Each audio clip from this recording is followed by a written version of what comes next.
Pilsētā ir radīta kāda īpaša vieta, kas ir unikāla visā Baltijā.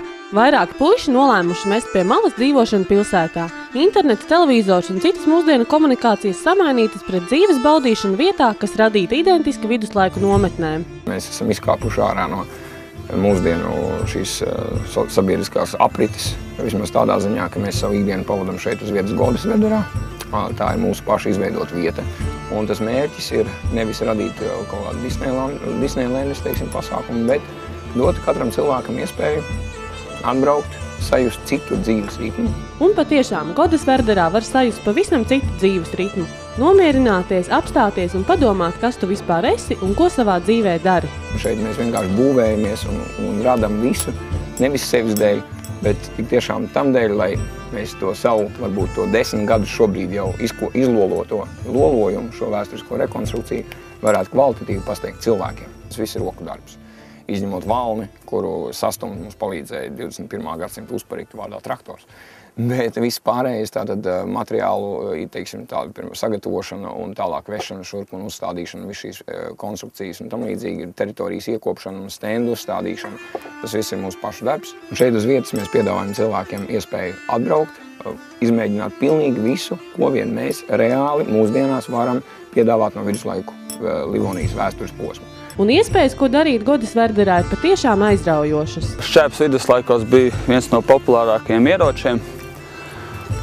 Pirmkārt, tāpēc, ka viņš ir lēts, otrkārt, viņš arī ir efektīvs, jo tāpat kā pīķim ir vajadzīga distance, viņš ir garš, var aizsargāties. Mēģināsim trāpīt. Jā.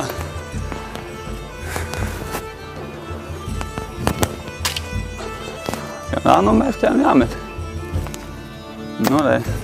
Nažus tomēr viduslaikos tā gluži nemētāja, bet arī šeit kalpo tā kā precizitātes un veiklības pārbauda, un tas nav nemaz tik vienkārši trāpīt to nazi. Ir iespēja reāli iemācīties šaut ar loku, kas nemaz nav tik vienkārši, kā izskatās. Ar šito punktu norādam uz mērķi, ar šito punktu. Tad mēs ņemam viņu no šejienes, mēs viņu valkam tagad. Ceļam un valkam. Man taču jārad, kur es to viss kārībā, šaujam. Nometnē iespējams izbaudīt, kā viduslaikos jutās vīri, kur ikdienā nēsāja 35 kg smagas bruņas. Šeit cilvēks ierodoties, mēs viņu ieģērbjam pilnajās bruņās, mēs viņam dodam iespēju saprast, vai tiešām bruņas ir tik nenormāli smagas, ka viņās nevar pakustēties, kā to raksta, piemēram, grāmatās atsevišķās, vai, piemēram, ka zobens ir 5 kg smags un viņš ir nekāda neiedzīgs ierocis. Vai tas tā ir, vai tas tā nav? Šīs te pāri. Un pieturam tagad pāri.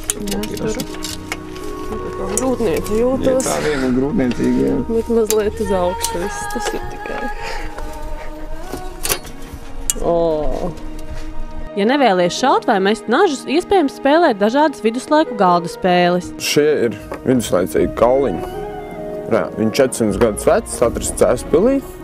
Un ar viņiem ir arī spēlējuši jau pirms 400 gadiem kaut kur. Un šī ir viena no spēlēm, kas ir roku veiklība. Un tagad to dabu atpakaļ saujā. Pirmais līmenis ir iziets.